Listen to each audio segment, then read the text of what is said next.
बिस्मिल्लाहिर्रहमानिर्रहीम। अस्सलामुअलैकुम या मन इस्महु दवा व ज़िक्रुहु शिफा।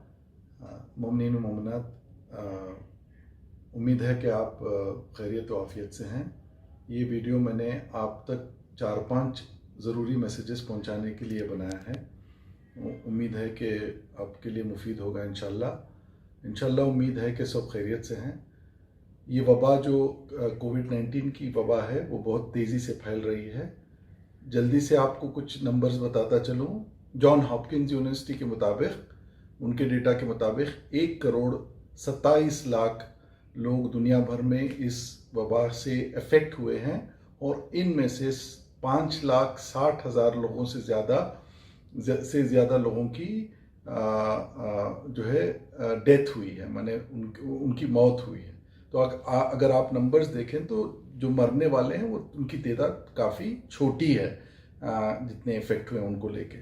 और दूसरी बात जो है वो कोई भी पैंडमिक का मेडिकली स्टेजेस होते हैं। अभी जो स्टेज है वो स्टेज है कम्युनिटी ट्रांसमिशन वाला स्टेज, जहाँ पे तेज़ी से ये बीमारी फैल रही है और पता नहीं चल रहा है कि कहाँ से किस तक पहुँची है।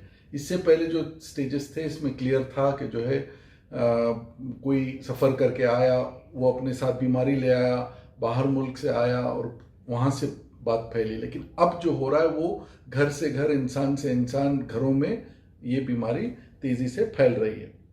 अब अगर ये बीमारी है या नहीं है कैसे पता चले, कुछ अलामतें बताता चलूँ जल्दी से। एक है बुखार, दूसरा सूखी खांसी, नज़ला, गले में दर्द, सर में दर्द, जिस्म में दर्द और सांस लेने में तकलीफ, जो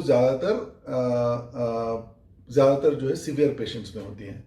और दो और जो अलामतें अभी देखी गई हैं और उनका जहन में रखना ज़रूरी है, वो एक है उल्टियाँ और दूसरी जो है जुलाब का होना। ये दो भी अलामतें हो सकती हैं। अगर ये कोई भी अलामत है तो पेशेंट्स घबराएं नहीं। पैनिक इसका सलूशन नहीं है। अब क्या कर सकते हैं?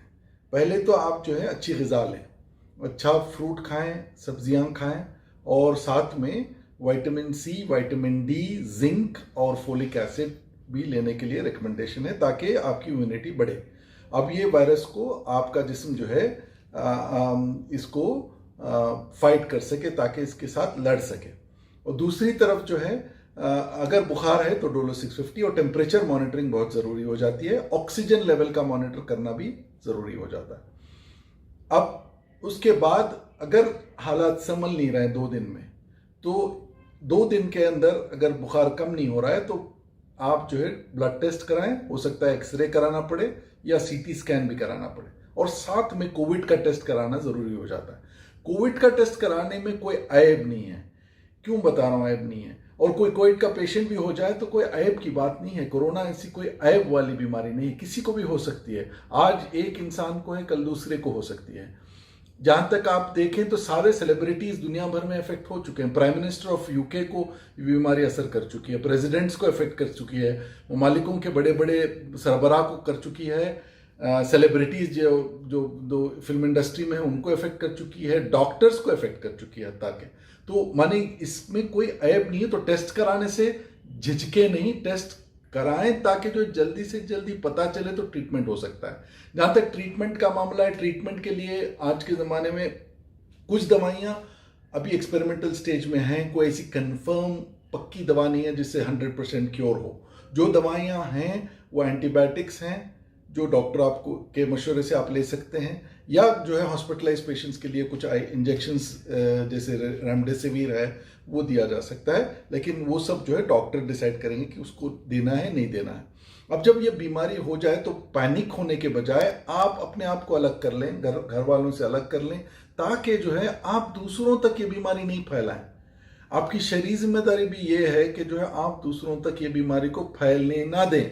उसके लिए आप अब एक कमरे में अलग से रहने लगें और जो है एहतियात करें, हाथ धोते रहें, दूसरे सारे लोग घर पे मास्क पहने, बात नहीं करें, कम से कम 2 मीटर का फासला रखें, हाथ बार बार आप धोते रहें, आपके घर वाले भी धोते रहें। और अगर घर वालों में सिम्टम्स आए तो फिर वही है कि जो है परेशान नहीं हो, फिर से टेस्ट भी कराएं उनको। अब जब तक जहां तक के आ गया है मर्ज और हॉस्पिटलाइजेशन की जरूरत पड़ी, कितने लोगों को जरूरत पड़ी, अगर मैं एक सिंपल तरीके से बताना चाहता हूं कि 10 लोग अगर इफेक्ट हुए तो हो सकता है कि 7 से 8 लोगों तक तकरीबन जो है घर पे ही उनका केयर किया जा सकता है। 2 या 3 लोगों को हॉस्पिटलाइजेशन की जरूरत पड़ेगी, उनमें से हो सकता है 1 या 2 को ज्यादा से ज्यादा आईसीयू और वेंटिलेटर की नौबत आएगी। ऐसा नहीं कि हर कोई को वेंटिलेटर की नौबत आएगी। अगर आपकी सांस फूल रही है उस वक्त आपको ज्यादा ध्यान रखना पड़ेगा, और ऑक्सीजन लेवल 90% से कम हो रहा है तब जाके आपको इन सब चीजों की जरूरत पड़ती है। लास्ट में मैं ये भी मैसेज आप तक पहुंचाना चाहता हूं कि वैक्सीन, जिस पे बहुत बात चल रही है आजकल, मीडिया में गलत अफवाहें भी फैल रही हैं, लेकिन ये बताता चलूं कि मेरी जो इससे पहले कंपनी थी एस्ट्राजेनेका, उस कंपनी का कैंडिडेट वैक्सीन सबसे आगे वैक्सीन है ऑक्सफोर्ड यूनिवर्सिटी के साथ। उसकी मैन्युफैक्चरिंग बहुत सारी कंट्रीज में हो रही है, यूरोप में, ब्राजील में, चाइना में और इंडिया में भी, और उनका टेस्टिंग अभी चल रही है। देखिए, याद रखें कि जो वैक्सीन बना के मार्केट तक लाना काफी टाइम लगता है, अरसा लगता है, क्योंकि एक तो आपका वैक्सीन प्रोटेक्शन दे रहा है या नहीं दे रहा है, दूसरी तरफ जो है वो प्रोटेक्शन दे रहा है लेकिन सेफ है या नहीं है। सेफ वैक्सीन बनाना भी एक बहुत बड़ी चीज है। तो इसलिए अगर WHO में जाके देखें आप तो तकरीबन 125 से ज्यादा कैंडिडेट वैक्सीन हैं। अब ये भी बताया जा रहा है कि इंडिया में वैक्सीन है। इंडिया की वैक्सीन है लेकिन ये इतना जल्दी आएगी नहीं। लोग कह रहे हैं कि अगस्त में आएगी, दिसंबर नहीं आएगी। अगस्त दिसंबर में कम से कम 6 से 8 महीने का वक्त लेके चलिए आप, कि जो है वैक्सीन आने में इतना टाइम तो लगेगा। तो ये ध्यान आपको रहे कि वैक्सीन भी आएगी इंशाल्लाह, उससे पहले दुआ भी करें और जो है अपनी एहतियात करें, घबराएं नहीं, पैनिक नहीं हो, ऐब नहीं समझें।